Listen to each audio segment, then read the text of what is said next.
Ce nouvel ouvrage s'appelle « L'animation sociale avec les personnes âgées ». Il est écrit par un collectif, une douzaine de professionnels ayant tous travaillé dans l'animation avec les personnes âgées, dans différents secteurs et à différents postes.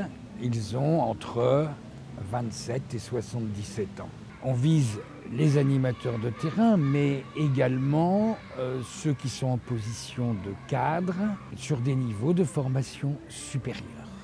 Dans cet ouvrage collectif, nous abordons différents aspects de la démarche d'animation et je dirais même toutes les étapes de la démarche d'animation, de la préparation, du repérage du souhait, de la construction du projet, de la réalisation de son évaluation, comment toutes ces étapes se font, se réalisent avec une rigueur méthodologique comme il y en a dans chaque métier. Nous sommes bien sûr des formations professionnelles, mais il y a aussi d'autres chapitres sur des aspects plus particuliers comme l'utilisation des supports d'animation, comme la communication entre personnes, y compris avec des personnes dont les capacités de communication ne sont pas optimales, ou également avec les groupes. Qu'est-ce que c'est que cette bête, le groupe, et comment ça fonctionne et comment on peut l'animer. On est face à un apprentissage méthodologique qui se fait dans cette formation, dans ces formations, avec les formateurs et avec les enseignants, cet ouvrage étant un support à cet apprentissage professionnel.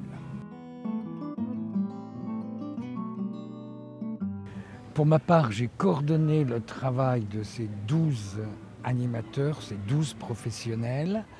Je suis moi-même linguiste de formation et animateur de profession, ayant travaillé dans tous les secteurs, en particulier le secteur personnes âgées et sur la création des diplômes d'animation sociale quand j'ai été en mission au ministère des personnes âgées, mais également à accompagner et préparer la formation des bacs pro animation.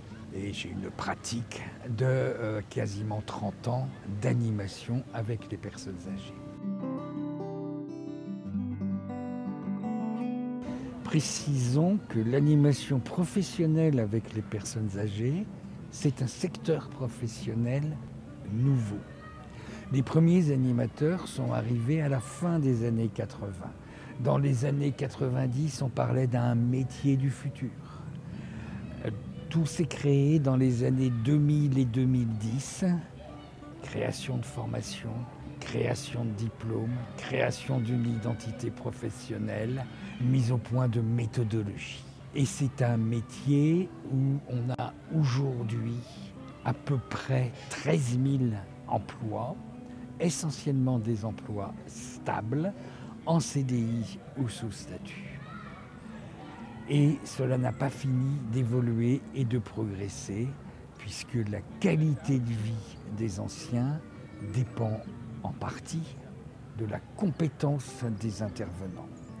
D'où l'importance d'assurer une formation sérieuse à l'accompagnement de la vie sociale et culturelle des personnes âgées.